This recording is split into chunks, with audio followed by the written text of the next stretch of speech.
আল্লাহ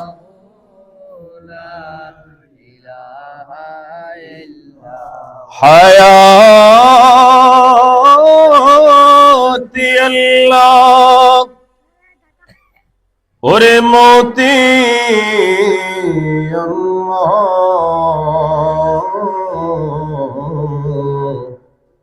আরে কলবে আল্লাহ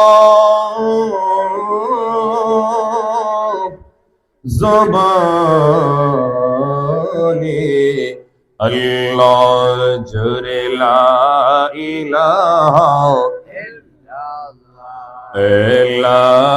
ইলাহা লা জোরে লা ইলাহা লা সবাই লা ইলাহা ভালো লাগে লা ইলাহা লা জোরে জোরে লা ইলাহা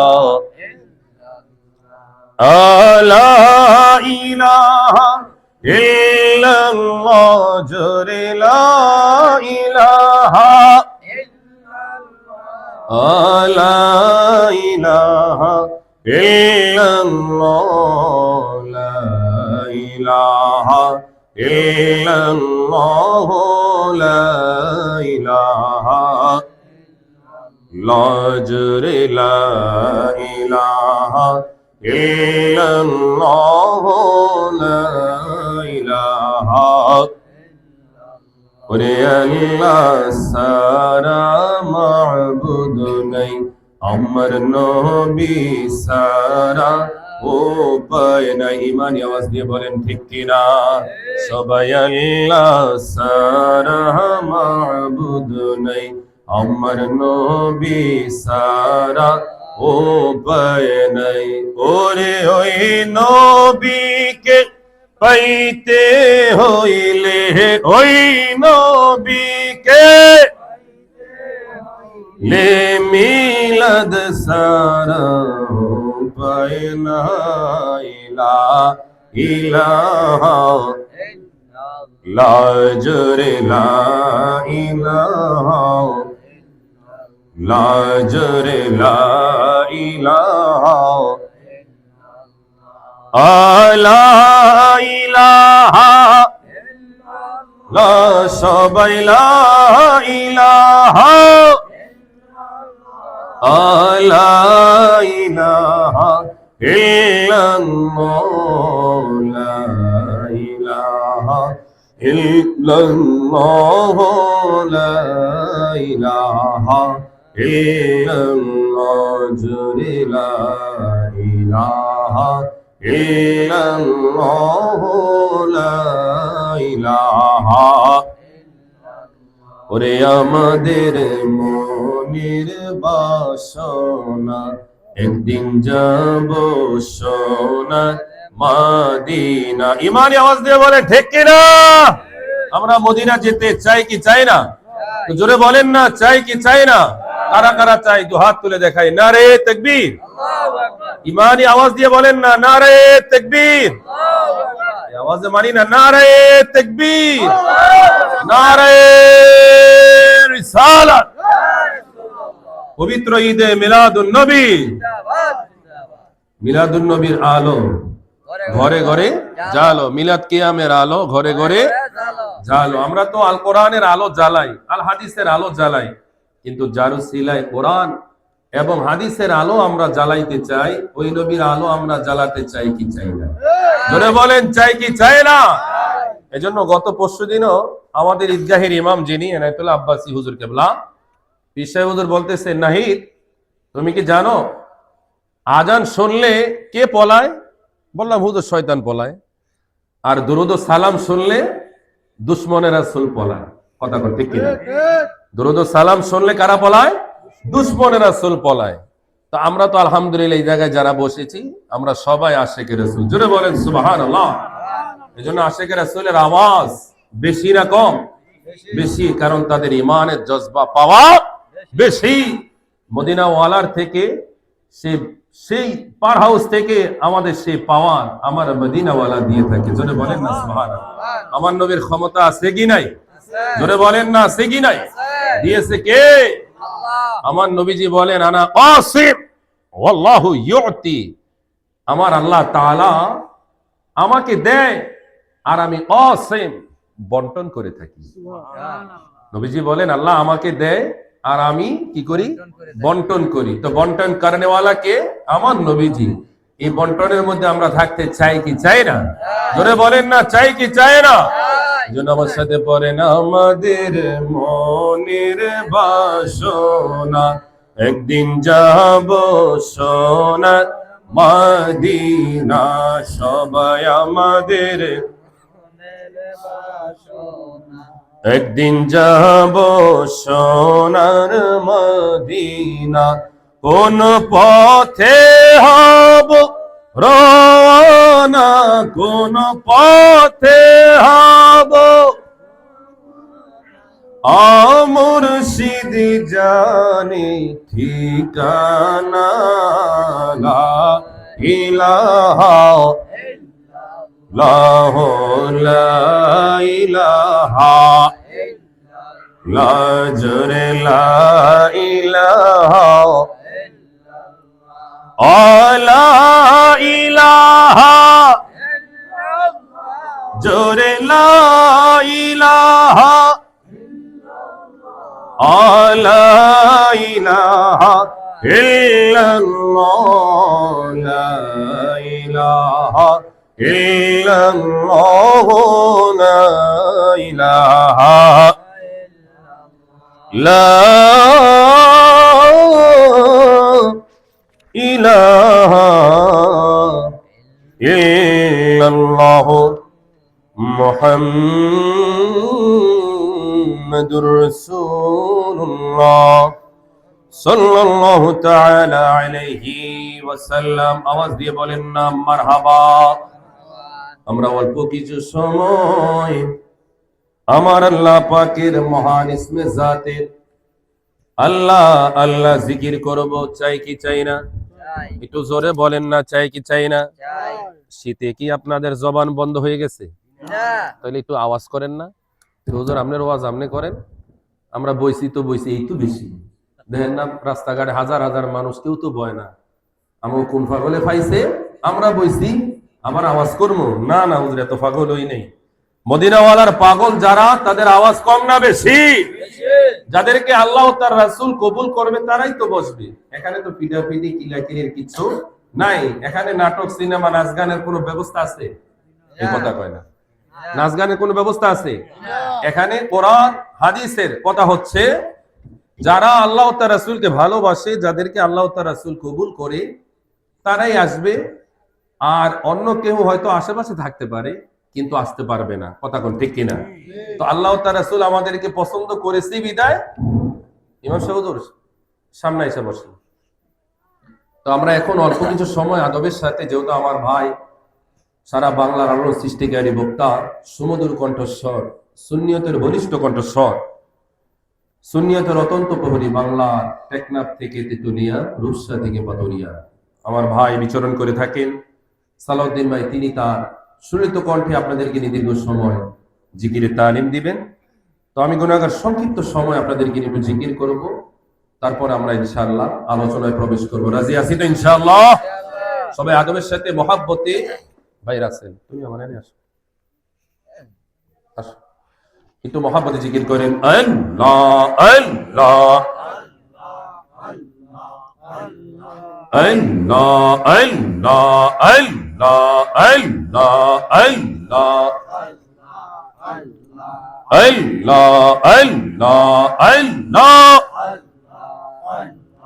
আল্লাহ আল্লাহ আল্লাহ আল্লাহ আল্লাহ আল্লাহ আল্লাহ আল্লাহ আল্লাহ নবীর প্রেমে পাগল হইলে, নবীর প্রেমে পাগল হইলে আল্লাহ তাআলা খুশি। নবীর দরুদ পড়ো দিবানিশি। আল্লাহ আল্লাহ আল্লাহ আল্লাহ আল্লাহ নবীর প্রেমে পাগল হইলে নবীর প্রেমে পাগল হইলে আল্লাহ তাআলা খুশি নবীর দরুদ পড়ো দিবানিশি আল্লাহ আল্লাহ আল্লাহ আল্লাহ জবান খুলে সবাই মিলে একসাথে আল্লাহ আল্লাহ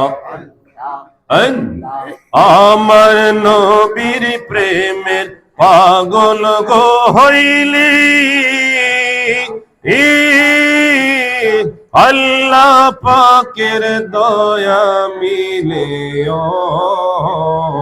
আল্লাহ আল্লাহ নবীর প্রেমের পাগল গো হইলি আল্লাহ পাকের দিদার মিলে আল্লাহ আল্লাহ থাকো যদি জজবালে বাজাও প্রেমে বাসি হায় রে থাকো যদি জজবালে বাজাও প্রেমে বাসি নবীর দরুদ পড়ো দিবানিশি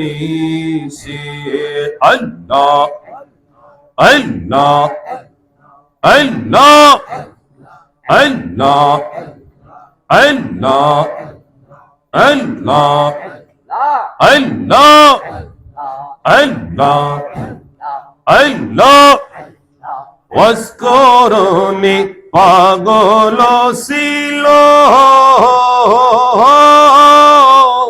নবীর প্রেমে দদ বাগিনো গো আল্লাহ আল্লাহ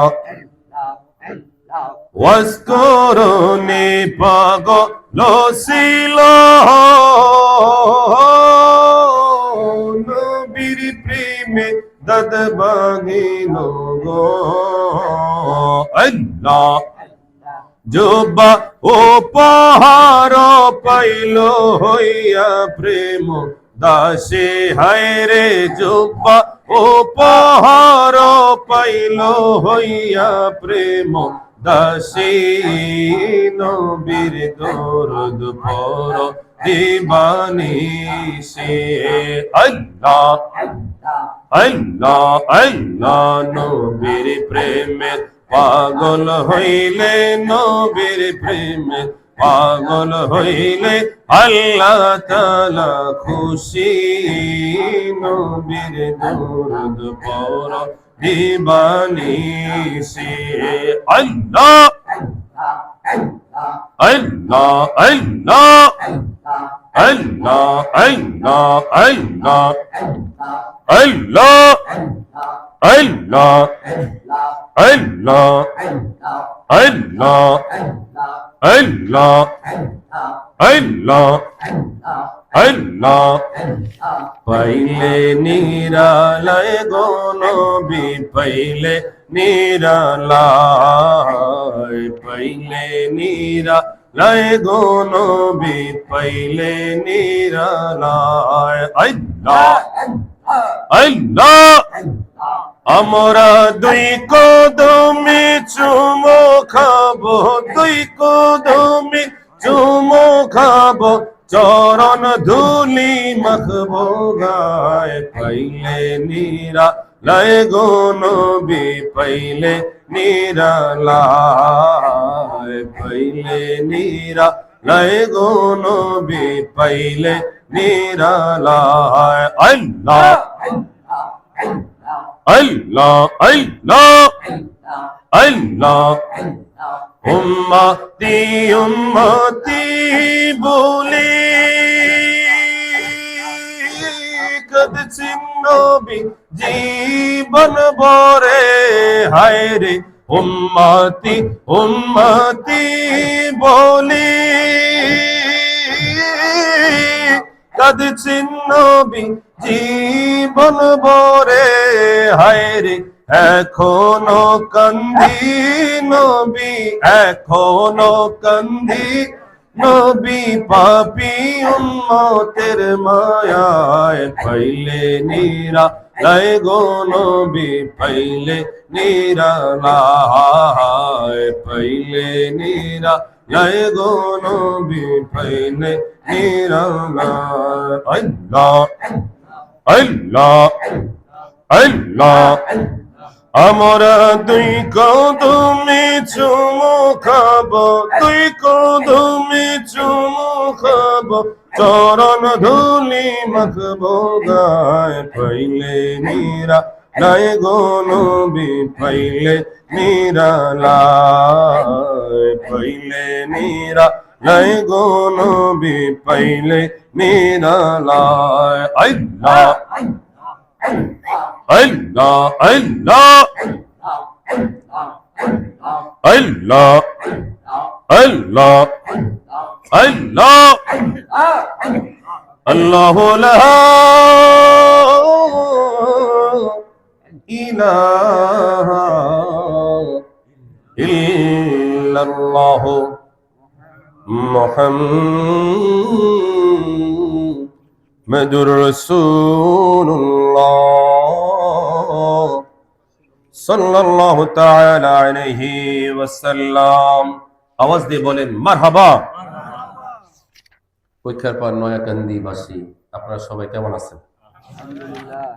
একটু জোরে বলেন আলহামদুলিল্লাহ। আল্লাহর দরবারে শুকরিয়া আদায় করলে আল্লাহ পাক খুশি না বেজার? একটু ইমানি আওয়াজ দিয়ে বলেন না, খুশি না বেজার? গত শুক্রবার সারা বাংলাদেশ যেভাবে কেঁপেছিল, যদি রিক্টার স্কেল মাত্রাটা যদি 5.7 না হয়ে যদি 7 পর্যায়ে হয়ে যেত, তাহলে গোটা বাংলাদেশটা একটা গুরুস্থানে পরিণত হয়ে যেত। কথা বলে ঠিক কিনা? কে কাকে দেখতে যাবে, কে কার জানাজা পড়বে, নিজের জীবন নিয়ে ইয়া নাফসি ইয়া নাফসি। মানুষ এত ভয় আমাদের এই 36 বছরের জীবনে আমরাও পাইনি। মানুষের জবান থেকে এটাও শুনেছি যে অনেক মুরব্বীরাও বলেছেন যে এত ভয়, এত ভয় তার আগে কেউ কোনোদিন পায় না। এটা হচ্ছে কিয়ামতের আলামত। সবচেয়ে বড় আলামত গুলোর মধ্যে একটি বড় আলামত হচ্ছে বেশি বেশি বেশি বেশি ভূমিকম্প হবে। শুনলে আশ্চর্য হবেন, ওই দিন রাত্রে নারায়ণগঞ্জের ঐতিহ্যবাহী একটা পার্ক রয়েছে, রাসেল পার্ক। তো মিন্নত আলী মাজারের সামনে দিয়ে একটা প্রোগ্রামে আমরা গেলাম। যেই দিন ভূমিকম্প হলো ওই দিন রাত্রেই দেখলাম হাজার হাজার মানুষ। মানে আজকে যে এত বড় একটা ঘটনা ঘটে গেল, আল্লাহ যে নতুন করে আমাদেরকে জীবন দিলেন, জোরে বলেন না সুবহানাল্লাহ। কথা বলে ঠিক কিনা? নতুন করে আল্লাহ আমাদেরকে জীবন দিলেন, শুকরিয়া তো দূরের কথা, চিন্তাও নাই।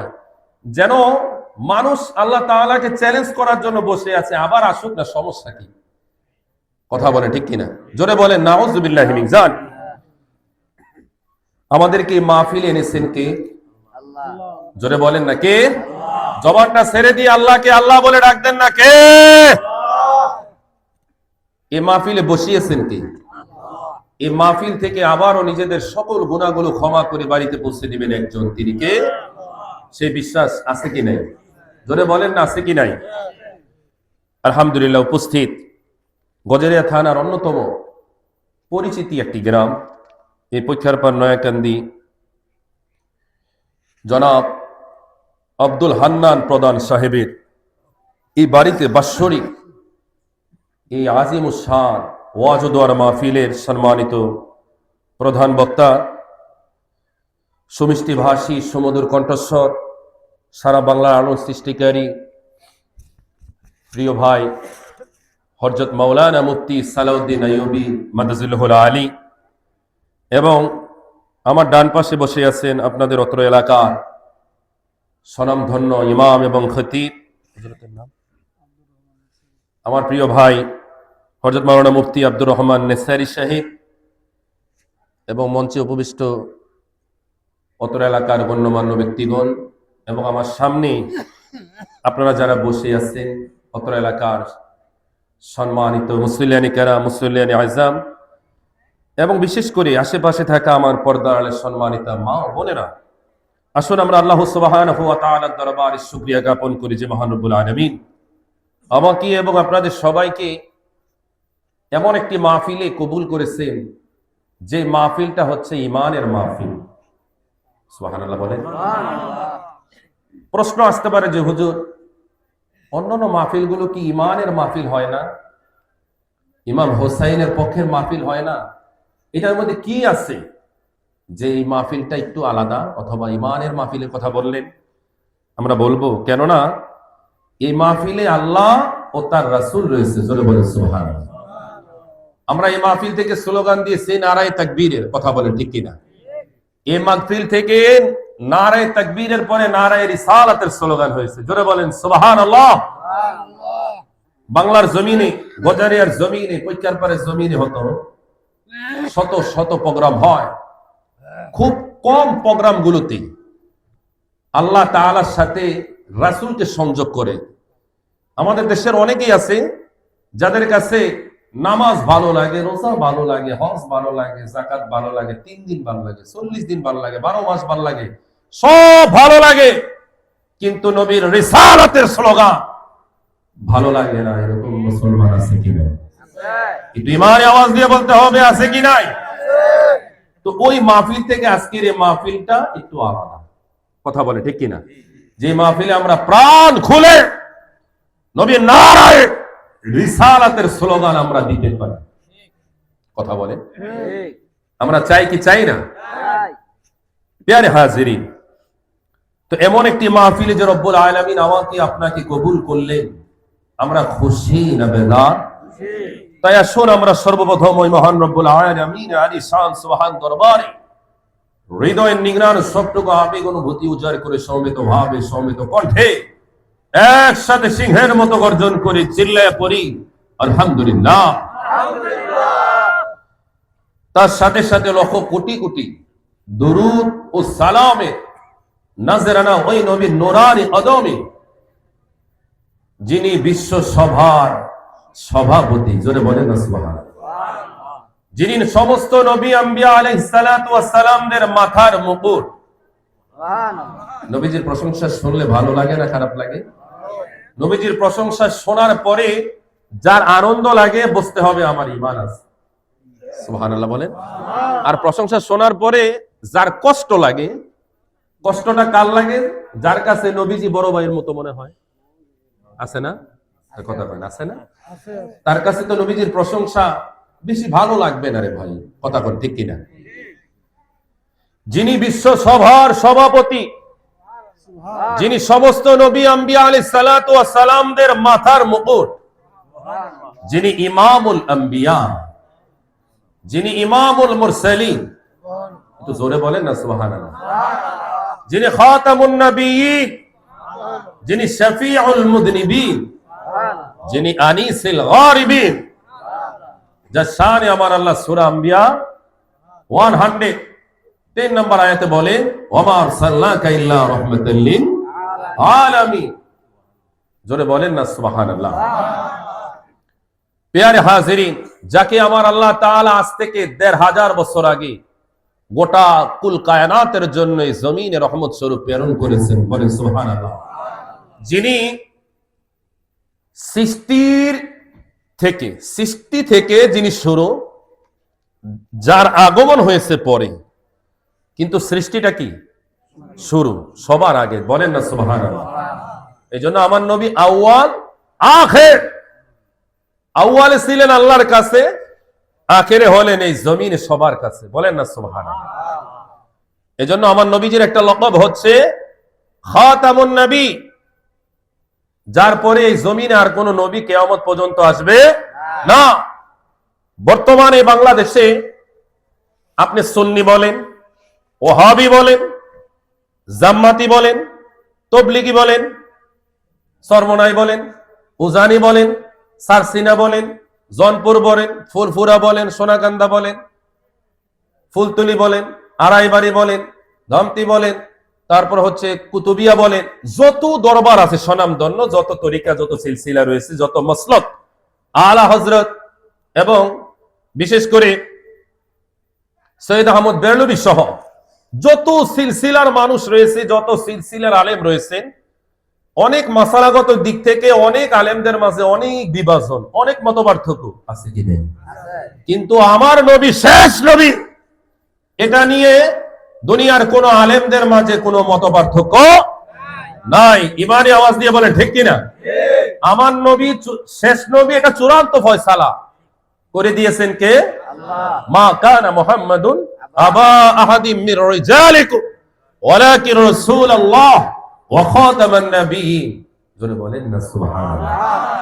আল্লাহ তাআলা 22 পারার দ্বিতীয় পৃষ্ঠায় সূরা আযাবের মধ্যে আমার নবীজি শানে বলতেছেন ওয়া খাতামান নাবিয়্যিন, আমার নবী হচ্ছে শেষ নবী, খাতিম তথা নবীদের নবুয়তের রাস্তা আমার নবী আগমন হয়েছে শেষ।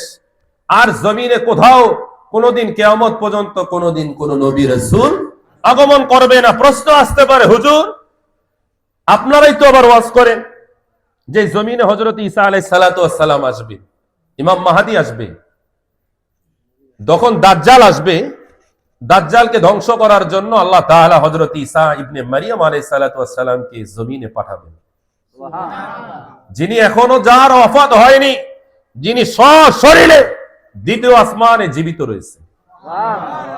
তার সাথে আরো দুইজন নবী রয়েছে, যার নাম হযরতে জাকারিয়া এবং হযরতে ইয়াহইয়া আলাইহিস সালাতু ওয়াস সালাম। জোরে বলেন না সুবহানাল্লাহ। হযরতে জাকারিয়া নবীকে যখন তার উম্মতেরা করাত দিয়ে দু টুকরো টুকরো করে ফেললেন, আল্লাহ নবী মেরাজের রজনীতে জাকারিয়া আলাইহিস সালাতু ওয়াস সালামকে বললেন, হে আল্লাহর পয়গম্বর জাকারিয়া, একটু বলেন না, একটু বলেন, যখন আল্লাহ তাআলা আপনি নবীকে আপনার কওমের জন্য দাওয়াতের জন্য যখন পাঠালেন, আপনার কওম আপনার দাওয়াত প্রত্যাখ্যান করলো, শুধু তাই না আপনাকে ধাওয়া করে তারা আপনাকে নিষ্ঠুরভাবে হত্যা করলো, করাত দিয়ে আপনার দেহটাকে টুকরো টুকরো করে ফেললো, ওই সময় আপনার কেমন লেগেছিল?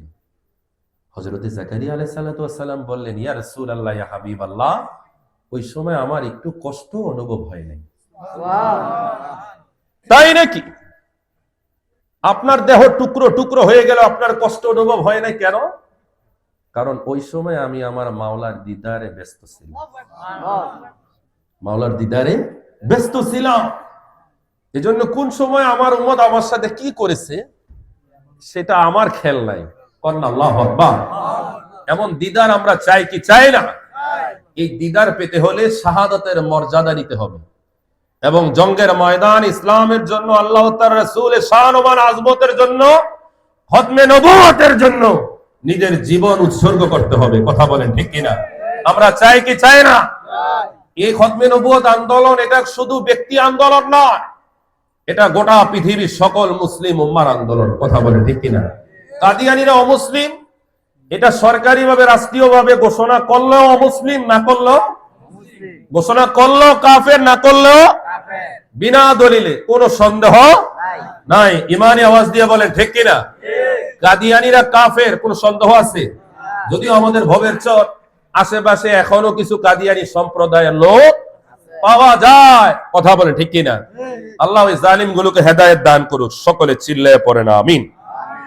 তাই আসুন আমরা আলোচনার প্রারম্ভে ওই নবীর নুরানি দরবারে, যেই দরবারে হযরত জিবরাইল আমিন আলাইহিস সালাতু ওয়াস সালাম সব সময় খেদমত করতেন। বলেন না সুবহানাল্লাহ।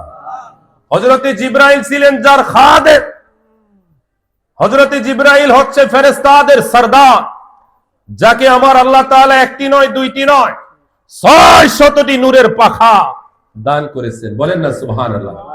যার দুইটা পাখা গোটা পৃথিবীর চাইতেও বড়, সেই হযরত জিবরাইল আমিন আলাইহিস সালাতু ওয়াস সালাম নূরের ফেরেশতা, যিনি ছিলেন আমার নূরের নবীজির খাদেম। বলেন না সুবহানাল্লাহ। হযরত জিবরাইল আলাইহিস সালাতু ওয়াস সালাম কে প্রশ্ন করা হলো, জিবরাইল তুমি তো জিবরাইল নূরের তৈরি ফেরেশতা, তুমি তো আমার নবীর আগমনের আগেও এই জমিনে বহুবার বহু নবীর কাছে এসেছো, তোমার কাছে কি হিসাব আছে তুমি কোন নবীর কাছে কতবার এসেছিলে? হযরত জিবরাইল আমিন আলাইহিস সালাতু ওয়াস সালাম বলেন, হে নবীর উম্মতেরা শোনো, আমি জিবরাইল হযরতে বাবা আদম আলাইহিস সালাতু ওয়াস সালামের কাছে একবার দুইবার নয় 12 বার এসেছি। সুবহানাল্লাহ। আপনারা মনে হয় খুশি হবেন, তো জোরে বলেন সুবহানাল্লাহ। হযরত জিবরাইল আমিন আলাইহিস সালাতু ওয়াস সালাম বললেন, নবীর উম্মতেরা, হযরত বাবা আদম আলাইহিস সালাতু ওয়াস সালামের কাছে আমি জিবরাইল 12 বার এসেছি। বলেন না সুবহানাল্লাহ। তারপরে কোন নবীর কাছে এসেছে? হযরত জিবরাইল বললেন, হযরত দাউদ আলাইহিস সালাতু ওয়াস সালামের কাছে আমি একবার নয়, দুইবার নয়, 10 বার 20 বার নয়, আমি জিবরাইল একে একে 40 বার দাউদ নবীর কাছে আল্লাহর পক্ষ থেকে ওহী নিয়ে এসেছি। শুধু তাই নয়, জিবরাইল আমিন আলাইহিস সালাতু ওয়াস সালাম বললেন, বনি আদম তথা সানি আদম যাকে বলা হয়, হযরত নূহ আলাইহিস সালাতু ওয়াস সালাম, ওই নূহ নবীর কাছে আমি হযরত জিবরাইল একবার দুইবার নয়, 10 বার 20 বার নয়, আমি 50 বার আগমন করেছি।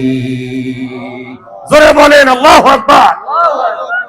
হযরত জিবরাইল আমিন আলাইহিস সালাতু ওয়াস সালামকে জিজ্ঞেস করা হলো, তারপরে জিবরাইল বললেন, আমি হযরত ইদ্রিস আলাইহিস সালাতু ওয়াস সালামের কাছে 4 বার, জাতির পিতা হযরত ইব্রাহিম খলিলুল্লাহ আলাইহিস সালাতু ওয়াস সালামের কাছেও আমি জিবরাইল এসেছি কতবার? 42 বার। জোরে বলেন সুবহানাল্লাহ। হযরত জিবরাইল বলেন, হযরত ইয়াকুব আলাইহিস সালাতু ওয়াস সালাম, ইয়াকুব নবী হচ্ছে ওই নবী যিনি হযরত ইউসুফ আলাইহিস সালাতু ওয়াস সালামের বাবা। সুবহানাল্লাহ। যার আরেকটা নাম হচ্ছে ইসরাইল। কি নাম?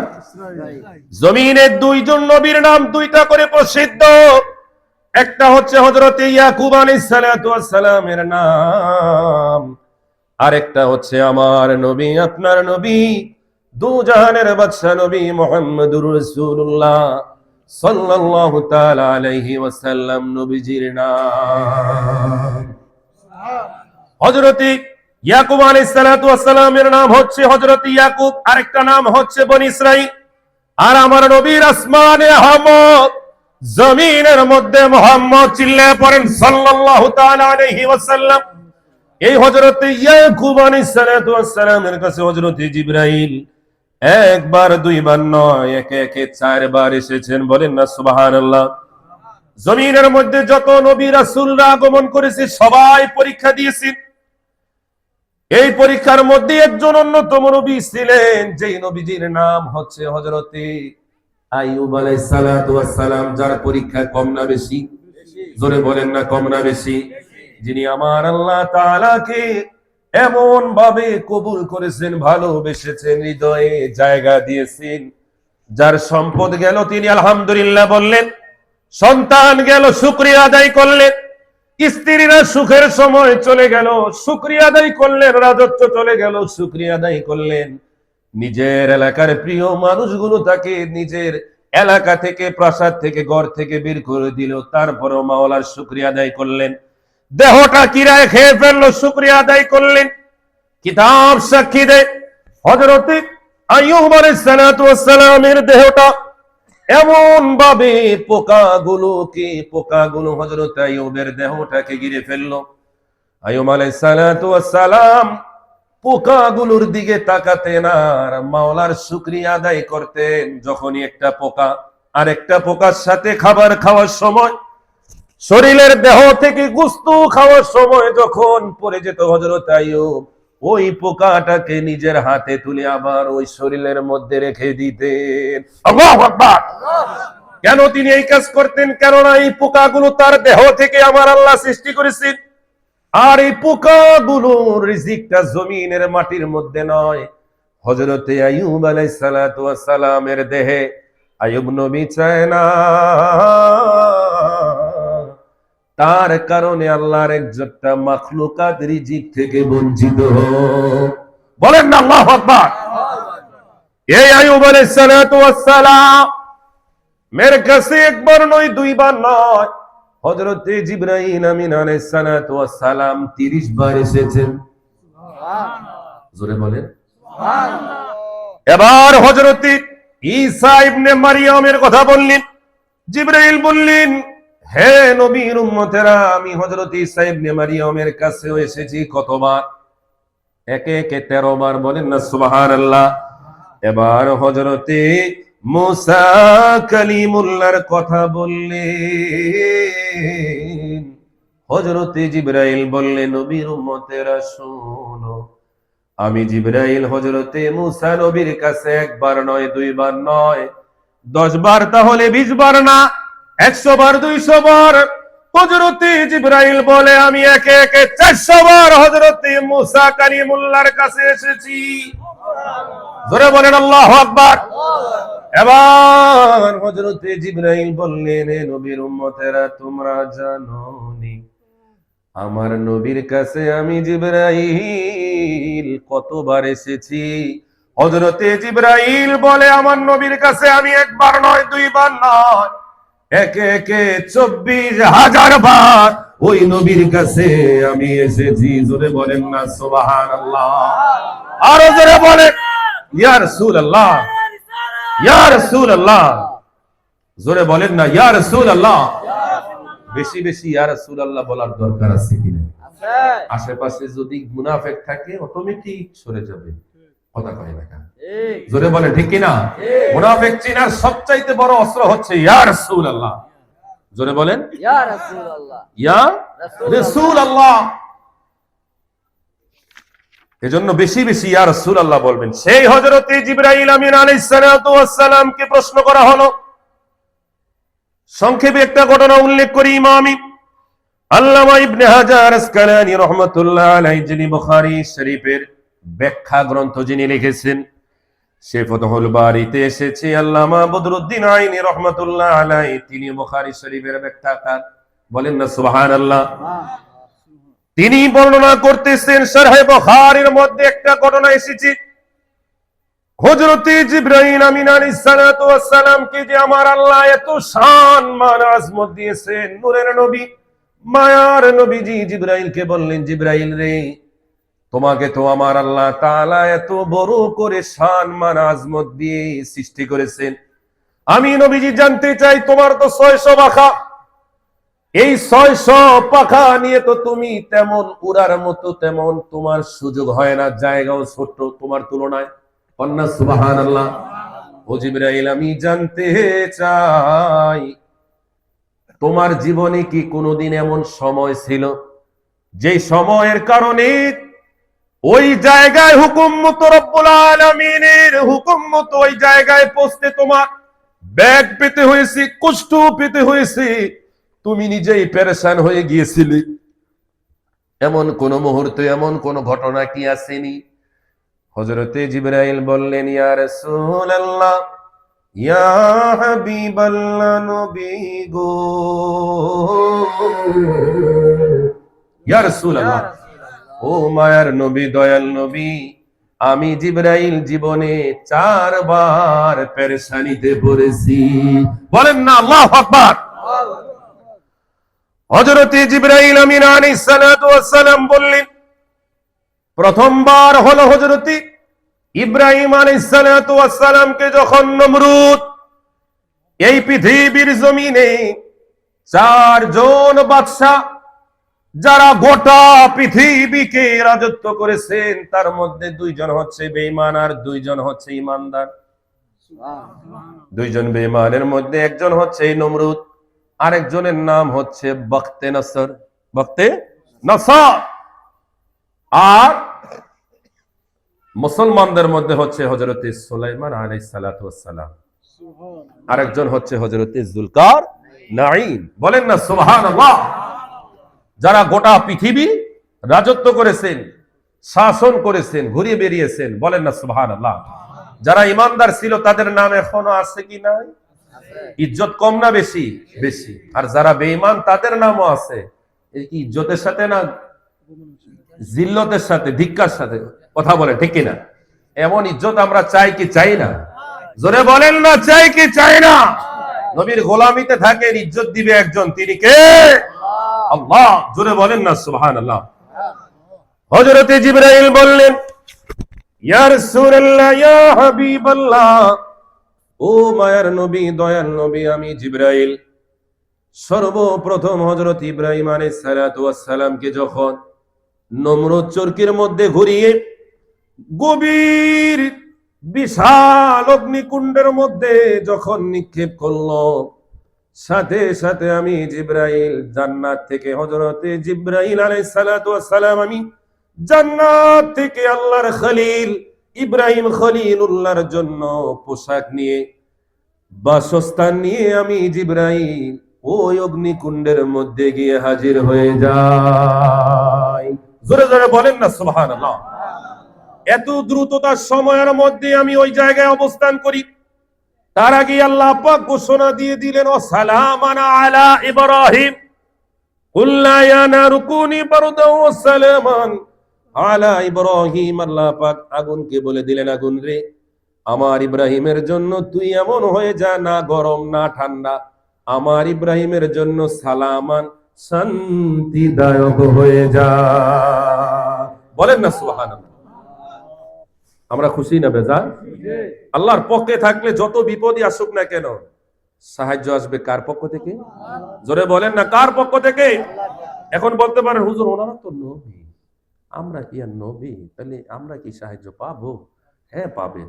বাবা শাহজালালের জীবনী দেখেন, শাহজালালের জীবনী দেখেন। তিনি যখন ইয়ামেন থেকে এই চট্টগ্রামের জমিনে আসলেন, গৌর গোবিন্দ হিন্দুদের বড় বড় যারা লিডার ছিলেন, রাজা ছিলেন, তার দাওয়াতের সকল কার্যক্রমের রাস্তা রদ করে দিলেন, বন্ধ করে দিলেন।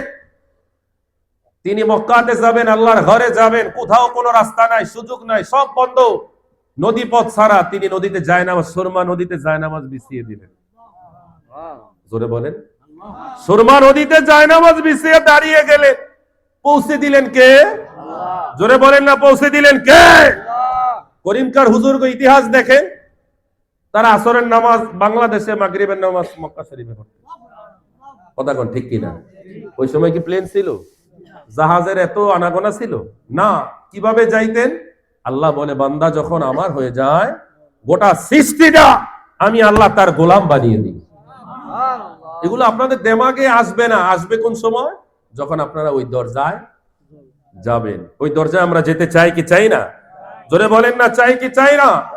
ওই দরজার যাওয়ার দুইটা ফর্মুলা, আল্লাযীনা আমানু ওয়া কানু ইয়াত্তাকুন, যারা ঈমান আনে এবং তাকওয়া অবলম্বন করে। জোরে বলেন সুবহানাল্লাহ।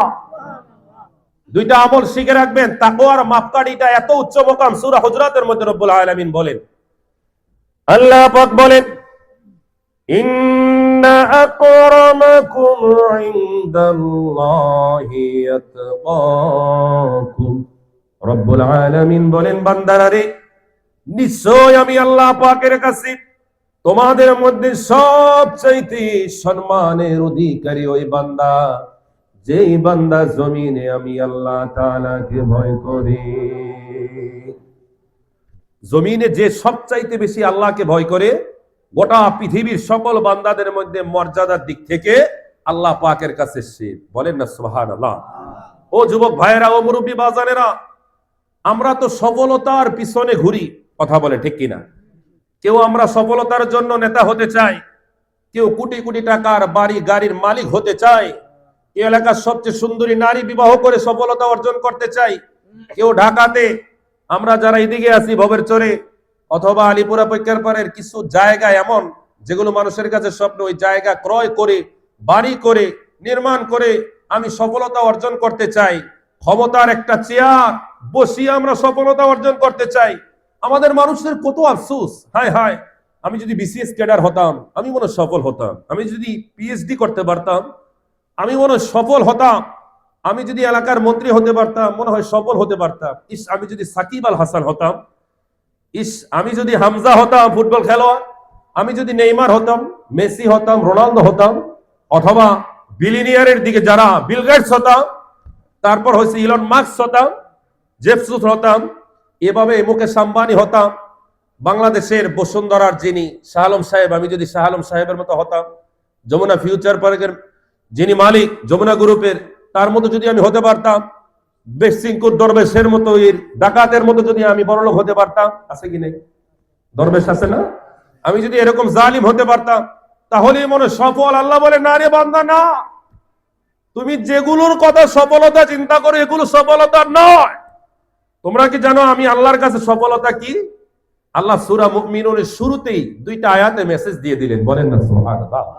আল্লাহ পাক বললেন কি সুন্দর করে, রব্বুল আলামিন বললেন قد أفلح المؤمنون الذين هم في صلاتهم خاشعون। রব্বুল আলামিন বললেন বান্দারারে, সফলতা ওই মুমিনদের জন্য যারা এই জমিনের মধ্যে নামাজে বিনয়ী হয়ে যায়। আর নামাজের মধ্যে যদি আমি আপনি বিনয়ী হই, নামাজ আমাদেরকে কোথায় পৌঁছে দিবে? রব্বুল আলামিন সূরা মুমিনুনের মধ্যে আবার আলোচনা করেন কিছুক্ষণ পরে, আল্লাযীনা হুম আলা সালাওয়াতিহিম ইউহাফিযুন, যারা তাদের নামাজটাকে হেফাজত করবে, আমি আল্লাহ তাআলা উলাইকা হুমুল ওয়ারিসুন, আমি আল্লাহ তাদেরকে ওয়ারিস বানিয়ে দেব। আল্লাহ কোথার ওয়ারিস বানাই দিবেন? গুলশানের ওয়ারিস নাকি ওই যে আমেরিকার রাজধানী ওয়াশিংটন, অথবা যেটা কিছুদিন আগে দাবানলে জ্বলে পুড়ে তছনছ হয়ে গেছে, ওই জায়গার কোন বাড়ি গাড়ির কি কোনো মালিক আমাকে বানিয়ে দিবেন? না রে বান্দা, না। আল্লাহ পাক বলেন আমি আল্লাহ তোমাকে এমন একটা জায়গায় এমন বাড়ির ওয়ারিস বানিয়ে দেব, যেই বাড়িটা হবে চিরস্থায়ী, যেটার মালিকানাই হবে তুমি। বলেন না সুবহানাল্লাহ। আমাদের তো মরার পরে কবর হবে, হাসর হবে, জান্নাত জাহান্নামের তো বহু দূর কি বাতে, কত স্টেপ। মিজানের পাল্লায় পরীক্ষা আছে কি নাই? জান্নাতের জাহান্নামের উপর দিয়ে পুলসিরাতের 30,000 বছরের রাস্তা পরীক্ষা। আমলনামা পরীক্ষা হবে, ডান হাতে না বাম হাতে হবে। কত পরীক্ষার পরে আমলনামা জান্নাতি না জাহান্নামী, কথা বলেন ঠিক কিনা? আমার আল্লাহ বললেন যারা দুনিয়ার জমিনের মধ্যে যারা তাদের নামাজটাকে হেফাজত করবে, আমি আল্লাহ দুনিয়াতে থাকা অবস্থায় তাদের জান্নাতের ওয়ারিসের সার্টিফিকেট দিয়ে দিলাম। উলাইকা হুমুল ওয়ারিসুন আল্লাযীনা ইয়ারিসুনাল ফিরদাউসা হুম ফিহা খালিদুন। প্রশ্ন আসতে পারে, হুজুর জান্নাতে যাবো, জান্নাত তো 8টা, কোনটা যাবো? আল্লাহ বলবে বান্দারে নামাজকে হেফাজত কর, সব চাইতে শ্রেষ্ঠ জান্নাত, জান্নাতুল ফেরদাউসের ওয়ারিস আমি আল্লাহ তোকে বানিয়ে দিলাম। এজন্য আমরা যারা নামাজ পড়ি, দুনিয়ার জমিনে সবচাইতে সফল বান্দা কারা? যারা জমিনে নামাজ আদায় করে। জোরে বলেন, কি আদায় করে? নামাজ। এই নামাজ আমরা চাই কি চাই না? আজকে রাত্রে সফল কারা? যারা আমরা এশার নামাজ পড়ে মাহফিলে বসলাম। কথা বলেন। আমরা এশার নামাজ যারা পড়তে পারি নাই, দুনিয়ার জমিনের মধ্যে সব চাইতে ব্যর্থ মানুষ ওই বান্দা। আর যারা আমরা নামাজ পড়েছি, তারা দুনিয়াতেও সফল, আখেরাতেও কি সফল। এই নামাজ নিয়ে আমরা থাকতে চাই কি চাই না? জোরে বলেন না, চাই কি চাই না? মরণে আমার নবীর দিদার চাই কি চাই না? এজন্য শায়ের বলতেছেন, মরণে চেহারা মোবারক দেখিও আকা, কাছে বসে কালেমাটা পড়িয়ে দিও। বলেন না ইয়া রাসূলুল্লাহ। নবীজির দিদার মরণে আমরা চাই কি চাই না? যার মরণে নবীর দিদার হবে, কবরে তার কোনো টেনশন, হাসরেও কোনো টেনশন নাই। জোরে বলেন না সুবহানাল্লাহ। মরণে চেহারা মোবারক দেখিও আকা, কাছে বসে কালেমাটা পড়িয়ে দিও আকা, কাছে বসে কালেমাটা পড়িয়ে দিও। ওরে রোজা মোবারকে বারবার নিও,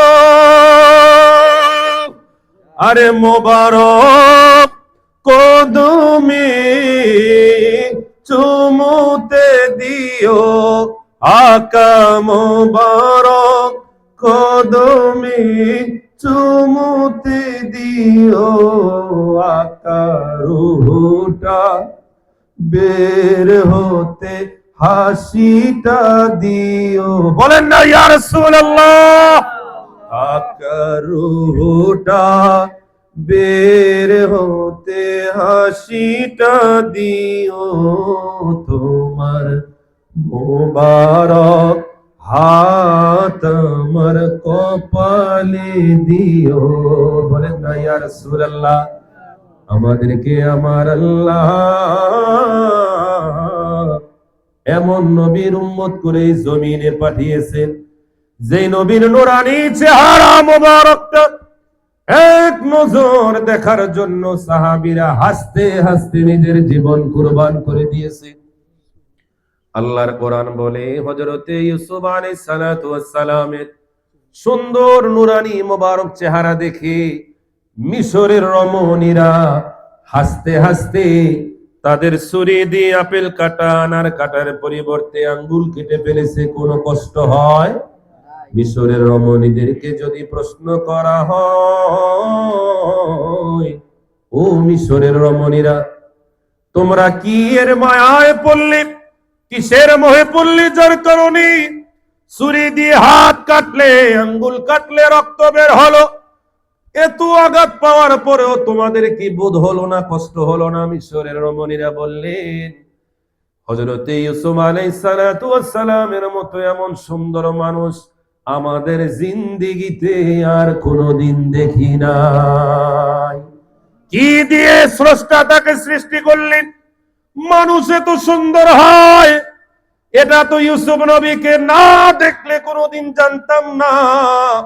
এবার আম্মা জান আয়েশা হাজার হাজার বছর পরে মিশরের রমণীদেরকে বললেন, মিশরের রমণীরা রে, তোমরা যদি আমার নূরের নবী, মায়ার নবীকে এক নজর দেখতা, তোমরা তোমাদের হাতের ছুরি দিয়ে আঙ্গুল নয়, তোমাদের গর্দান কেটে ফেললেও কষ্ট হতো না।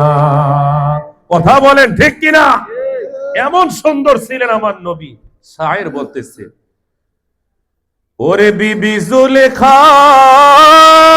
বলি ডেকে, আর ইউসুফ নবীকে দেখে, ওরে মিশরের রমণীরা হাত কেটেছে টের পেল না, ওরে পেল না, হাত কেটেছে টের পেল না। আরে মায়েশা ডেকে কয়, আরে মোর নবীর যদি দেখা হয়, কলিজা কাটলেও টের পাবি না, ওরে পাবি না। হাদিসে পাকের ঘোষণা, বলা যাবে কি সুবহানাল্লাহ? শায়ের বলতেছেন, মরণের সময় আমার নবী যদি তার নুরানি হাত দ্বারা আমাদের চেহারাটা মাসে করে দেয়, কোন দিয়ে মালাকুল মউত আজরাইল সে আমাদের রূহ নিয়ে যাবে, আমাদের কষ্ট হবে? কথা কয় না, কষ্ট হবে? কষ্ট হবে না।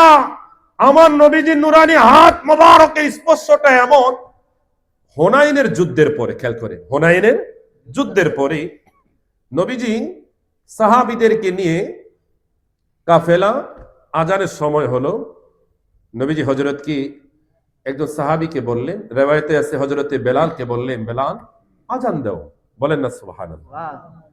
হযরতে বেলাল আজান দিচ্ছে, আল্লাহু আকবার, আল্লাহু আকবার, বলেন না আল্লাহু আকবার, আল্লাহু আকবার। এভাবে হযরতে বেলাল আজান দিচ্ছে, বেশি দিলে আবার কইবে হুজুরি কি এসারে আজান দিল নাকি। তো যাই হোক, আজান দিচ্ছে। ইন দি মিন টাইমে নবীজির কানে আরেকটা আওয়াজ ভেসে আসলো। ওই সময় ওই এলাকায় কিছু দুষ্ট ছেলে, কি ছেলে? দুষ্ট ছেলে হযরতে বেলালের আজান শুনে তারা আজানের সাথে সাথে আজানকে নিয়ে ব্যঙ্গাতে লাগলেন। কি করতে লাগলেন? ব্যঙ্গাতে লাগলেন, বিকৃত করতে লাগলেন। ইন দি মিন টাইমে নবীজি খেয়াল করলেন, অনেকগুলো যুবক একসাথে বসে বসে আজানকে নিয়ে সমালোচনা করতেছে, ব্যঙ্গাচ্ছে, তিরস্কার, টিটকারি, যাদের আমাদের গ্রামগঞ্জের ভাষায় টিটকারি মারতেছে। তো যাকে আরেক শুদ্ধ ভাষায় তিরস্কার করতেছে, বাংলা ভাষায় টিটকারি, শুদ্ধ ভাষায় তিরস্কার করতেছে। তো ইন দি মিন টাইমে এতগুলো যুবক তিরস্কার করতেছে, একটা সাউন্ড আল্লাহর নবীজির কানে আসলো, নবীজি সাউন্ডটা শুনে মুস্কি হাসলেন, নবীজির ভালো লাগলো, বলেন না সুবহানাল্লাহ। কিন্তু করতেছে কি? তিরস্কার। তিরস্কার করতেছে। কি করতেছে? তিরস্কার করতেছে। কিন্তু আল্লাহ রাসূলের কি লাগলো? ভালো লাগলো। আল্লাহর নবী সাহাবীদেরকে নির্দেশ দিলেন, সাহাবীরা ওই জায়গায় যুবকেরা আজান নিয়ে যে তিরস্কার করতেছে, প্রত্যেকটা যুবককে আমি নবীর কাছে ধরে নিয়ে আসো। সাহাবীরা শোনা মাত্রই দেরি করলেন না, সমস্ত যুবকগুলোকে ঘেরাও করে পাকড়াও করে তাদেরকে ধরে নিয়ে আসলেন। এবার ওই যুবকগুলো নবীজির সামনে দাঁড়িয়ে থরথর করে কাঁপতেছে, আর মনে মনে চিন্তা করতেছে, আজকে আমাদের জিন্দেগির শেষ দিন, আমাদের জান একটাও থাকবে না। আমরা আজানকে ভেঙ্গিয়ে তথা তিরস্কার করে আমরা ভালো কাজ করি নাই, মুসলমানদের অন্তরে মনে কষ্ট দিয়েছি, আজকে মনে হয় একটাও বাঁচার উপায় নাই। নবীজি সমস্ত যুবকদেরকে বললেন, তোমরা কি সবাই আজানকে নিয়ে তিরস্কার করেছো? কোনরাও করে না। নবীজি আবার বললেন, তোমাদের মধ্যে সবচাইতে সুন্দর কণ্ঠের অধিকারী কি? কেউ কোনো কথা বলে না। কার আওয়াজ সবচাইতে বলিষ্ঠ, কার আওয়াজ বেশি সুন্দর, বেশি তোমাদের মধ্যে সে যদি হয় সামনে আসো, অথবা কে সে যদি নিজের পরিচয় দেয় সবাইকে ক্ষমা করে দিব। কিন্তু কেউ নিজের পরিচয় দিতে সাহস পায় না। অপরাধ কম না বেশি? বেশি। কেউ পায় না। এবার সবাই চিন্তা করলো, যদি না বলি তাহলে তো আমরা একটাও বাঁচতাম না, যা করে আল্লাহ, যে যার গলার আওয়াজ বেশি সুন্দর বেশি আরে আমরা সবাই মিল্লা ধরাই দেই। আমরা ইশারা ইঙ্গিতে কথা বলি না, বইলা দাস না নামটা বইলা দেই, মরলে হ্যাঁ মরবো, বাঁচলে হ্যাঁ বাঁচবো, আমরা কি কথা ঠিক কিনা? তো যাই হোক, সবাই মিলে নামটা বলে দিলে যে হুজুর, এই যে হ্যার কণ্ঠটা, আমরা অনেক সময় বলি না, কে রে ভালো করে আজান দিতে পারোস? কেউ কয়, আরেকজনের দেখা যায় হুজুর হ্যাঁ পারে, হ্যাঁ পারে, এরকম আছে না বাচ্চারা? তো এবার ওই দলের থেকে একজনের দিকে ইঙ্গিত করলেন, সে থরথর করে কাঁপতেছে, হায় হায়, আজকে আমার আর বাসন নাই, সবাই আমারে ধরাই দিল। আল্লাহ আল্লাহ মনে মনে আল্লাহকে স্মরণ করতেছে। তো আল্লাহ রাসূল তাকে ডাক দিলেন, এসে বলতেছে, বাবা তোমার নাম কি? সবাই একসাথে বলবেন সুবহানাল্লাহ। তিনি বলতেছেন, আমার নাম আবু মাহজুরা। একটু জোরে বলেন। নবীজি বললেন, তুমি কি দূর থেকে আজান দিলে? বলতেছে, ইয়া রাসূলুল্লাহ, আমি তো আজান দেই নাই, আমি তো আজান শুনে আজানকে আমি বিকৃত করেছি, তিরস্কার করেছি। বলতেছে, তোমার কণ্ঠটা আমার কাছে অনেক মিষ্টি লেগেছে, ভালো লেগেছে, বলেন না সুবহানাল্লাহ। আমি চাই তুমি মসজিদুল হারামের মধ্যে তুমি আজান দিবে, তুমি কি চাও? বলতেছে, হুজুর, আমাকে আপনি মসজিদে হারামের জন্য, কাবা শরীফের জন্য আজানের জন্য সিলেক্ট করলেন, আমি তো আজান জানি না, আমি তো আজান পারি না, আমি কি করে আজান দেব? নবীজি বললেন, তুমি আগে পারতে না, আগে জানতে না, আজ থেকে আমি নবীজি তোমাকে তালিম দেব, বলেন না সুবহানাল্লাহ। তুমি করবে কিনা বলো। সে আবু মাহজুরা নূরের নবীজির, মায়ার নবীজির কাছ থেকে নবীজির চেহারা দেখে আর তিনি না করতে পারলেন না, তিনি আর না করতে পারলেন না। তার ভিতরে যত মুসলমানদের কার্যক্রম নিয়ে হিংসা বিদ্বেষ যা কিছু আছে সব শেষ। নূরের নবীজির চেহারা দেখলে সাথে সাথে তার মনটাকে নরম করে দিল একজন, তিনি কে? আল্লাহ। জোরে বলেন না সুবহানাল্লাহ। তো মুহাব্বতে ইয়া রাসূলুল্লাহ, মায়ার নবী নূরের নবী বললেন, মাহজুরারি, আমি নবীজি তোকে আজানের তালিম দেব। নবীজি হযরতে আবু মাহজুরাকে আজানের তালিম দিতে লাগলেন। নবীজি আল্লাহু আকবার বললেন, আবু মাহজুরা আল্লাহু আকবার বললেন। নবীজি বললেন, আশহাদু আল্লা ইলাহা ইল্লাল্লাহ। আবু মাহজুরাও বললেন, এক দুইবার তালিম দিলেন। হযরতে আবু মাহজুরা সুন্দর করে আমার নবীজিকে আজান শুনিয়ে দিলেন। আর নবীজি তাকে কাছে ডাক দিয়ে হযরতে আবু মাহজুরার সামনের চুলগুলো কয়েকটা নবীজি মাসে করলেন, কিতাব সাক্ষী দেয় হযরতে আবু মাহজুরা মৃত্যুর আগ মুহূর্ত পর্যন্ত আমার নূরের নবী মায়ার নবীজি যেই নুরানি হাত মুবারক দ্বারা আবু মাহজুরার চুলগুলোকে নবীজি মাসে করেছিলেন, আদর করেছিলেন, হাত বুলিয়ে দিয়েছিলেন নবীজির হাত মোবারকটা আবু মাহজুরার চুলের যে অংশের মধ্যে লেগেছে, আবু মাহজুরা মৃত্যুর আগ মুহূর্ত পর্যন্ত হজ এবং উমরা করা অবস্থায়ও তিনি এই চুলগুলো কাটে না। জোরে বলেন না ইয়া রাসূলুল্লাহ। তাহলে আমার নবী মায়ার নবীজির হাত মোবারকের দাম কম না বেশি? কিন্তু ইমানে আওয়াজ দিয়ে বলেন না কম না বেশি? হুদায়বিয়ার সন্ধির সময় একজন নয়, দুইজন নয়, ১৫০০ সাহাবী তাদের যখন নামাজের সময় হলো, সবার কাছে যে পর্যাপ্ত পানি ছিল সব পানি শেষ হয়ে গেল। নবীজির দরবারে এসে এক সাহাবী বললেন, ইয়া রাসূলুল্লাহ, ইয়া হাবিবাল্লাহ, ও মায়ার নবী, দয়াল নবী, আমাদের ওযু করার পানি নাই, গোসলেরও পানি নাই, এমনকি খাবারেরও পানি নাই, নামাজের সময় হয়েছে, আমরা কি করব? নবীজি তার নুরানি হাত মোবারকটা উপরের দিকে নবীজি ধরলেন। কিতাব সাক্ষী দেয় নূরের নবী মায়ার নবীজির পঞ্চ মোবারকের হাত দ্বারা, আঙ্গুলগুলো দ্বারা ঝর্ণার মতো পানি নামতে লাগলো, আসতে লাগলো। এত পানি হলো, হুদায়বিয়ার সন্ধিতে থাকা একজন দুইজন নয়, হাজার সাহাবী তারা পানি পান করলেন, ওযু করলেন, গোসলেরও ব্যবস্থা হয়ে গেল। বলেন না সুবহানাল্লাহ। ওই নবীর উম্মত হতে পেরে আমরা খুশি না বেজার? একটু মহব্বতে বলেন না খুশি না বেজার? ওই নবীর উম্মত হয়ে, প্রেমিক হয়ে আমরা মরতে চাই কি চাই না? বাঁচতে চাই কি চাই না? শায়ের বলেন, আরে নবীর প্রেমিক এরা দিশেহারা মরণের ভয় করে না, প্রেম তো মরে না। আমরা খুশি না বেজার? আপনাদের ভালো লাগতেছে না খারাপ লাগতেছে?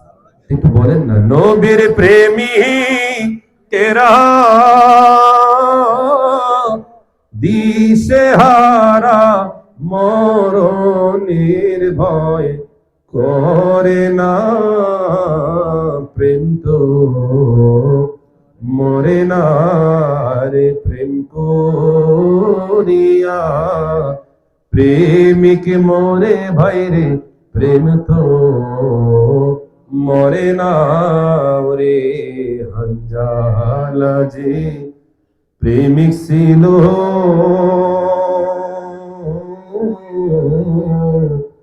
আমার নবীর প্রেমে জীবন দিল গো।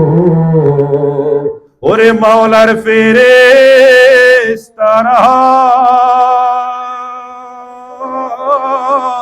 দিল গোসল, হানজালার প্রেম তবু মরে না, প্রেম তো মরে না।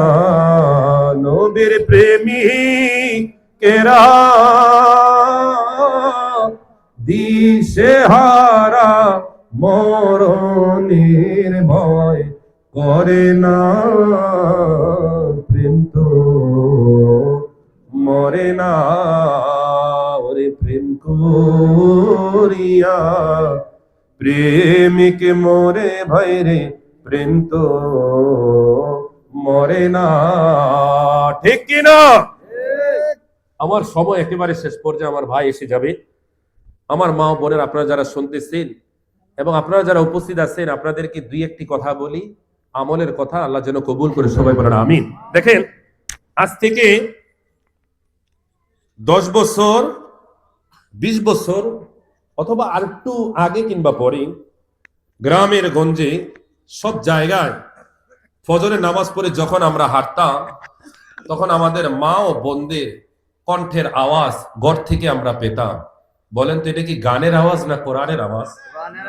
একটু জোরে বলেন। আমরা কি করতাম? আমরা অনেকেই মসজিদ থেকে আমরা পড়ে আসতাম, আবার অনেকে মনে করে হুজুরের সাথে সূরা হাসর পড়ছি একটু বেশি, এবার কাজ করতে যেতে হবে। এই দৃশ্যগুলো অনে মনে আরো বাড়ছে। কথা কয় না? আপনাদের এলাকায় ঘরে ঘরে এরকম আওয়াজ আছে? আমাদের ওদিকে তো আমাদের ওদিকে আপনাদের ওদিকে তো একই অবস্থা। কেন? মোবাইল নামক একটা ডিভাইস আমাদেরকে এমন ভাবে বন্ধু বানাইছে, আমাদের সময়টাকে সংক্ষিপ্ত করে ফেলেছে, সময়ের বরকতকে নষ্ট করে ফেলেছে, এমন ভাবে নষ্ট করেছি রাত্র 12টা আমাদের জন্য এখন সন্ধ্যা। যদি ওয়াজের ময়দানে রাত্র 12টা অনেক, কিন্তু আজকের ময়দান শেষ হোক, কালকে দেখবেন রাত্রে 12টা কোলে শিশুও ঘুমায় না, আরে কথা কয় না, মোবাইল নিয়ে ব্যস্ত, চোখ বড় বড় করে চাইছে, কথা কয় না, ঠিক কিনা? দেখেন তো, আমরা ঘুমাতে ঘুমাইতে একটা দুইটা, তাহলে যে বান্দা ঘুমাই দেরি করে ওই বান্দা কি করে তাহাজ্জুদ পড়বে? তাহাজ্জুদ পড়তে কত কষ্ট। তারপর ফজরের নামাজ তো ওইটা অনেক স্বপ্ন, অনেক দূর কি বাদ, কথা কোন ঠিক কিনা? আমরা এখন ফজরের পরে যে বরকতের সময়টা, এই সময়টাকে আমরা এখন রাত্রের সময় বানাই নিয়েছি। রাত্রে আমরা 12টা 1টার দিকে ফোন দিলে, ফোন দিতে দেরি, রিসিভ করতে দেরি হয় না, কথা কয় না। আরে ভাই ঘুমান নাই, কই ভাই মাত্র শুইছি। আর ফজরের পরে আপনি ফোন দিবেন, খুব কষ্ট পাইবো, ভাই মাত্র একটু আরাম করতে রইছিলাম, একটু পরে কামে যামু, হেন যামু, হেন যামু, আছে কি নাই? এই যে বরকত গুলো নষ্ট হয়ে যাচ্ছে। তো এখন আমাদের এই বরকত দরকার আছে কি নাই?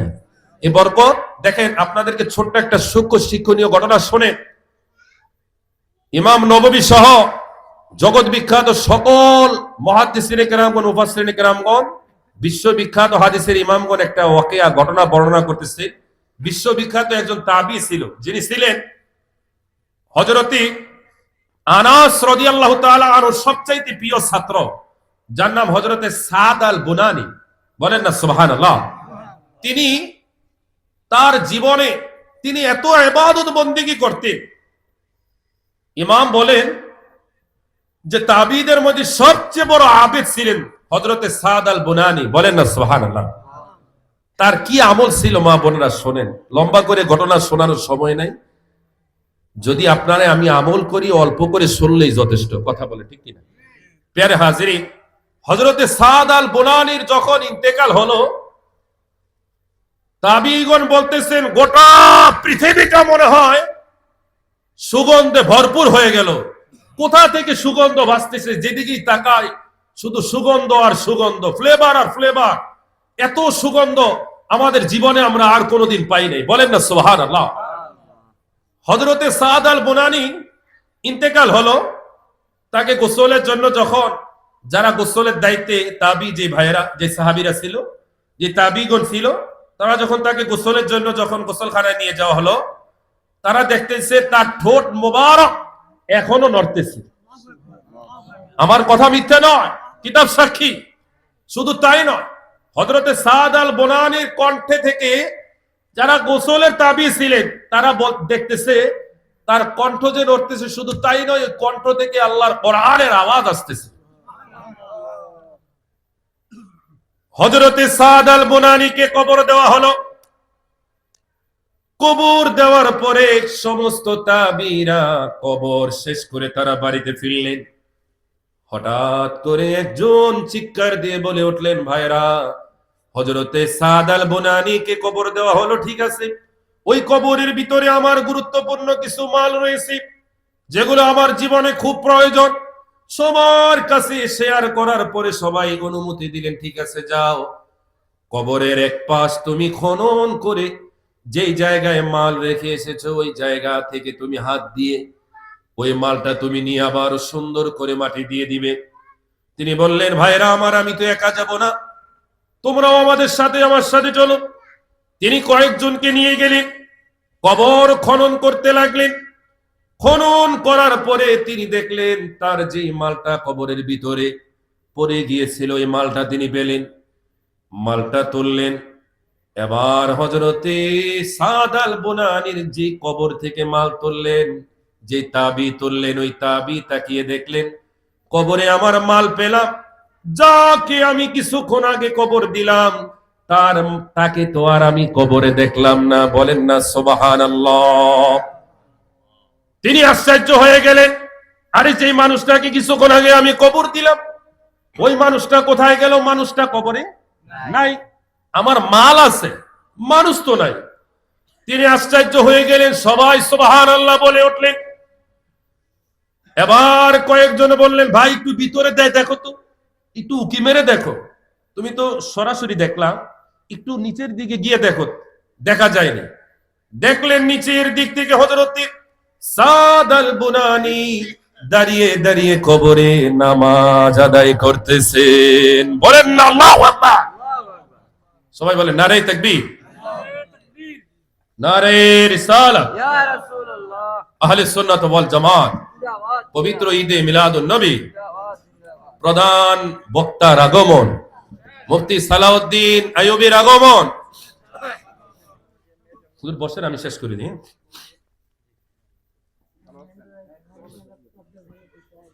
সবাই পড়েন সালাতু সালাম গো আমার দুরুদ মুস্তাফা তোমরা যদি যাও গো মদিনা, তোমরা যদি যাও গো মদিনা। আমরা মদিনা যেতে চাই কি চাই না? কেন যাব? আরে সুদূর এই বাংলাতে বসি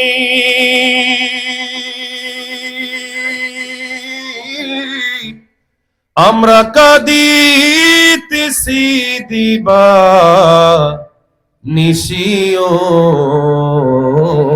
ঠিক কিনা? ওরে ধনে যদি হইতাম ধনী, ধনে যদি হইতাম ধনী, যাইতাম সোনার মদিনা। তোমরা যদি যাও গো মদিনা,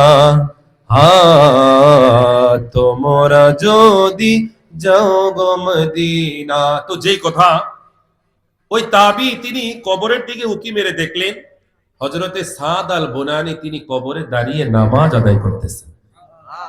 মনে আছে তো আপনাদের? আমি শেষ করে দিই ঘটনাটা। তারপরে ওই সাহাবীরা হযরতে সাদ আল বুনানিকে নামাজ পড়তে দেখে চিৎকার দিয়ে সুবহানাল্লাহ বললেন। বলেন না সুবহানাল্লাহ। তখন তারা আশ্চর্য হয়ে গেলেন, যাকে কবর দিলাম সে দাঁড়িয়ে দাঁড়িয়ে কবরে নামাজ আদায় করতেছে। তো বলা বলি হলো, ঘটনাটা অনেক লম্বা। তো এবার কবরের মাটিটা যেই জায়গায় খনন করা হলো ওই জায়গাটা আবার মাটি ভরাট করে তারা ফিরে আসলেন। তো ফিরে আসার পরে সবার মধ্যে একটা বলা বলি হলো, কোন বর্ণনা এসেছে তিনি কবরে বসে বসে কোরআন তেলাওয়াত করতেছিলেন। বলেন না সুবহানাল্লাহ। আরেক বর্ণনা এসেছে তিনি দাঁড়িয়ে নামাজ আদায় করতেছেন। তো ইন দি মিন টাইমে সবাই চিন্তা করলেন, একজন মানুষ মারা যাওয়ার পরে কবরে কোরআন তেলাওয়াত করে, একজন মানুষ মারা যাওয়ার পরে কবরে নামাজ পড়ে, কি আমল ছিল, কি করেছে দুনিয়াতে সে, এটা আমরা জানতে চাই। তাহলে কি করব? আমরা তার পরিবারের কাছে যাই। বলেন না সুবহানাল্লাহ। তো সকলে মিলে তার পরিবারের কাছে গেলেন। তো পরিবারের পুরুষ বলতে তেমন কেউ ছিল না, ভিতরে সমস্ত মহিলারা ছিলেন। তো জিজ্ঞেস করা হলো, বাড়িতে কি কেউ আছেন? খুব ঠান্ডা ভাষায়, নরম ভাষায় উত্তর আসলো, জি আছি, কি খেদমত করতে পারি? কারা আপনারা, কিসের জন্য এসেছেন? বলতেছে, আমরা কিছুক্ষণ আগে আপনার বাবাকে কবর দিয়েছিলাম, আমরা আপনার বাবাকে কবর জগতে এই অবস্থায় দেখেছি। এখন আমরা জানতে চাই উনি দুনিয়াতে থাকা অবস্থায় কি করেছেন, যার কারণে কবরে তার এত শান, এত মান, এত আজমত। ভিতর থেকে চিৎকার দিয়ে বললেন, আমার বাবার দুনিয়াতে যা আমল ছিল তা তো আপনারা সবাই জানেন, তারপরও স্পেশাল একটা আমল রয়েছে। আমার বাবা সব সময় গভীর রজনীতে আল্লাহর দরবারে এমন ভাবে কাঁদতেন আর বলতেন, আল্লাহ আমি আমি আমি সাদ বুনানির ইন্তেকালের পরে তোমাকে যে আমি ভালোবেসে নামাজ আদায় করি, কোরআন তেলাওয়াত করি, আমার এই দুইটা আমল যেন কবরে যাওয়ার পরও যেন বন্ধ না হয়ে যায়। আল্লাহ গো, আমার মরার পরে কবরের জগতেও যেন আমি কোরআন পড়তে পারি, তুমি সেই ব্যবস্থা করে দিও। মরণের পরে যেন আমি নামাজ পড়তে পারি। আয় আল্লাহ তাআলা, যে নামাজের মাধ্যমে আমি তোমাকে পাই, যে কোরআনের মাধ্যমে আমি তোমার সাথে কথা বলতে পারি, কবরে যাওয়ার পরে যদি আমার ঠিকানা জান্নাত হয় তাহলে তো আমার ঘুমের ব্যবস্থা হয়ে যাবে। আর যদি আমি জাহান্নামী হয়ে যাই, মায়ের পিঠ শুরু হয়ে যাবে, আমি কোরআনও পড়তে পারবো না, নামাজও পড়তে পারবো না। আল্লাহ, কবরে তো আমার ফয়সালা হবে না, ফয়সালা হবে তো আখিরাতে। কিন্তু কবর জগতে আল্লাহ তুমি আমাকে এমন একটা ফয়সালা করে দাও যেন কোরআন থেকে নামাজ থেকে আমাকে গাফেল না হতে হয়। এজন্য কিতাব সাক্ষী দেয়, কোন কোন তাবিঈগণ তাকে কবরে কোরআন তেলাওয়াত করা অবস্থায় পেয়েছে, কোন তাবিঈগণ তাকে কোরআন তেলাওয়াত নয় নামাজরত অবস্থায় পেয়েছেন। কেননা তিনি একদিন ছাত্রদেরকে পড়াচ্ছেন, একজন লোক এসে বললেন, হুজুর আমি দীর্ঘদিনের অসুস্থ, একটু দোয়া করেন আল্লাহ যেন সুস্থ করে দেয়। তিনি হাত তুলে বললেন, আল্লাহ আমি সাদ বুনানির কাছে তোমার যে বান্দা অসুস্থতা নিয়ে সুস্থতার আরজি জানিয়েছে, আল্লাহ আমি দোয়া করলাম তুমি তাকে সুস্থ করে দাও। হযরতে সাদ আল বুনানি হাত তুলে দোয়া করতে দেরি ওই বান্দাকে আমার আল্লাহ সুস্থ করতে দেরি করে নাই। ছাত্রগণ চিৎকার দিয়ে বললেন, হুজুর এত তাড়াতাড়ি ডাইরেক্ট অ্যাকশন দোয়া কবুল আমাদের জিন্দেগিতে আমরা দেখি নাই, আপনার এত ক্ষমতা পাওয়ার কিভাবে হলো? হযরতে সাদ আল বুনানি বললেন, ও আমার কলিজার টুকরা ছাত্ররা, এই পাওয়ার অর্জনের জন্য আমি সাদ বুনানি আমার মাওলার দরবারে 1 বছর নয় 2 বছর নয় 30 বছর পর্যন্ত আমি কেঁদেছি আর বলেছি, আল্লাহ দুনিয়ার জমিনে যদি কেউ কোনো বান্দা দোয়া করলে যদি সাথে সাথে তুমি যদি কবুল করো, ওই বান্দাদের মধ্যে আমি সাদ বুনানিকে তুমি কবুল করে নাও। বলেন না আল্লাহু আকবার। এমন জীবন ছিল, আমরা চাই কি চাই না? এজন্য কোরআনটাকে নিজের আপন বানাবেন, ফজরের সময় কোরআন তেলাওয়াত করবেন, রাতেও কোরআন তেলাওয়াত করবেন। কোরআন পড়তে পারেন না, শুনবেন। কথা কয় না? মোবাইল আছে না? কথা কয়। এখন তো সিডি ডিভিডি এগুলার প্রয়োজন নাই, ক্যাসেটের প্রয়োজন নাই। মোবাইল দিলে আপনি সার্চ দিলে হাজার হাজার রেকর্ডিং কারীদের কোরআন তেলাওয়াত পাবেন। শোনার দরকার আছে কি নাই? কোরআন তেলাওয়াত শুনবেন, নামাজ পড়বেন, আর আমার নবীকে ভালোবাসবেন। ঘরে বাহিরে, মাঠে ময়দানে, দোকানে পাটে, রাস্তাঘাটে, সব জায়গায় যখনই আল্লাহর জিকির করবেন, নবীজির দুরূদ ও সালাম দরকার আছে কি নাই? জোরে বলেন না, আছে কি নাই? বর্তমানে মানুষ শয়তান, জিন শয়তান, সমস্ত শয়তান ফিতনা থেকে, বাতিল থেকে বাঁচার একটাই ওষুধ, দুরূদ ও সালাম। কথা কয় না? সর্বশেষ বলি, আমার ভাই তুষার, তাকে দেখলে আমার ইচ্ছা হয়, আমি আমার বাড়ি ভবেরচর বাগান বাড়ি হওয়ার পরেও আমি আমার বাগান বাড়িতে কিছু কিছু সময় অনেক চেষ্টা করেছি সুন্নিয়ত প্রতিষ্ঠিতের জন্য। এক সময় নিজেই কিছু আমাদের যারা মুরব্বী, তাদের বিভিন্ন কারণে অথবা যে কোনো কারণে হোক, এটা আমি আমার ব্যর্থতাই বলি, আমি পারি নাই যেভাবে আমার ভাই তুষার এবং আপনারা সহযোগী রুবেল সহ আরো অনেকের নাম জানি না, মনে কিছু কইলেন না, আপনারা যেভাবে নয়াকান্দির জমিনে আপনারা যেভাবে সুন্নিয়তকে আগলিয়ে রেখেছেন, আপনারা দোয়া করবেন আপনাদের মতো যেন আমরাও আমাদের ভবেরচরের জমিন যেন সুন্নিয়তের জমিন বানাতে পারি। চাই কি চাই না? জোরে বলেন না, চাই কি চাই না? এজন্য আমরা দোয়া করি আল্লাহ তাআলা যেন আমাদের চাচা হান্নান প্রধান সহ আপনারা যারা আমার নবীকে ভালোবাসে, সুন্নি জনতা আপনারা যারা, আমরা দেখেন, সর্বশেষ কথা ভাই 1 মিনিট, আমরা সুন্নি যারা, আমাদের অপরাধরা কি? আমরা যে নিজেদেরকে সুন্নি বলি, আমরা সুন্নি জামাতের আমাদের অপরাধরা কি? আমাদের অপরাধগুলো কি জানেন? আমরা মুহররমের 10 তারিখ পালন করি। আমাদের অপরাধ, আমরা নবীজির মিলাদুন নবী মাসে আমরা আমার নবীজির মিলাদুন নবী পালন করি। কথা বল ঠিক কিনা?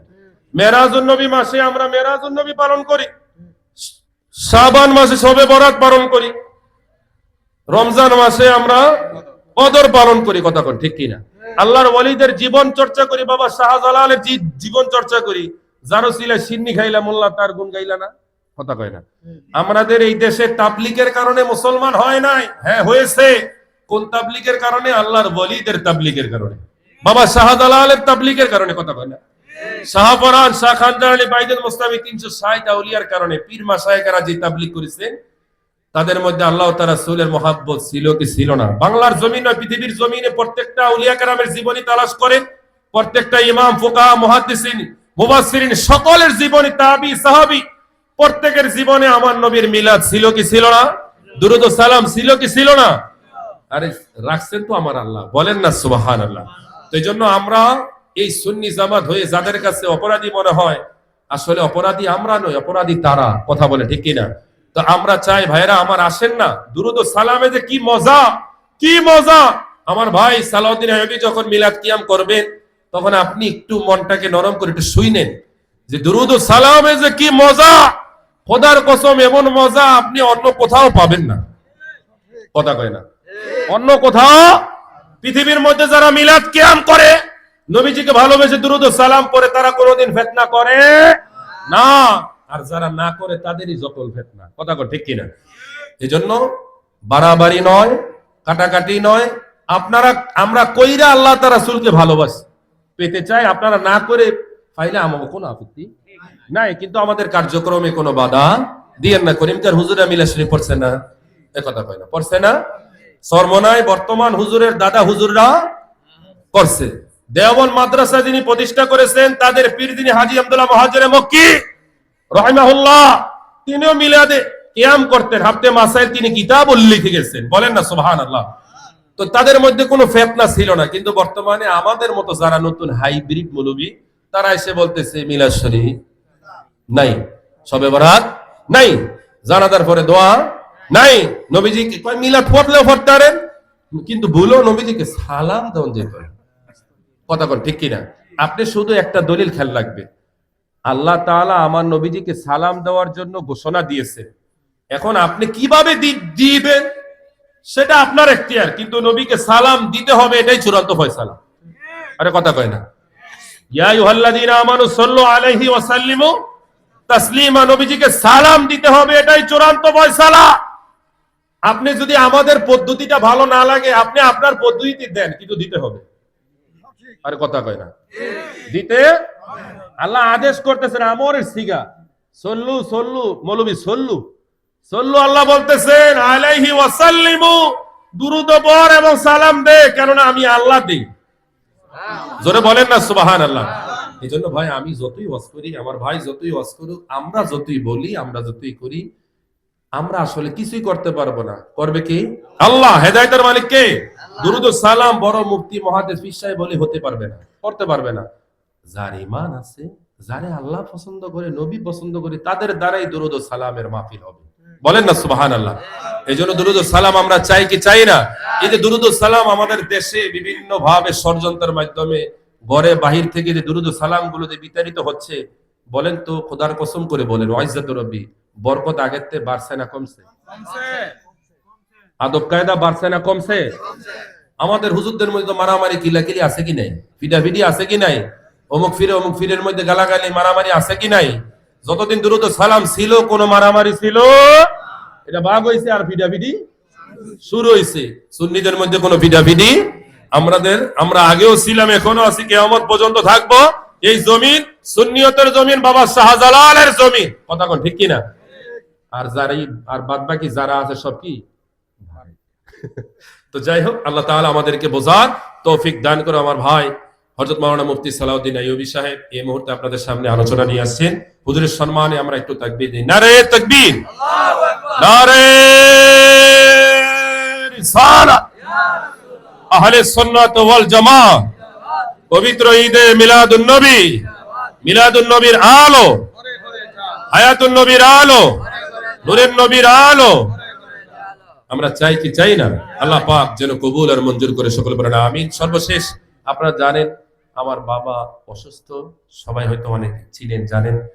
আমার দাদাও নাই, দাদিও নাই। আমার বাবার জন্য দোয়া করবেন। আল্লাহ তাআলা যেন আমার বাবা স্ট্রোকের রোগী, শেফা দান করে। আমার একটি সন্তান, আল্লাহ যেন তাকে বিশ্বসেরা হাফেজ, শতাব্দী শ্রেষ্ঠ অধ্যক্ষ জলির মতো আলেম হিসেবে যেন কবুল করে। মাঠে ময়দানে আমরা যেন তার গোলামি করতে পারি, ব্যাগ ধরে যেন আমরা হাঁটতে পারি, এমন আলেম যেন কবুল করে। সবাই পড়েন আমিন।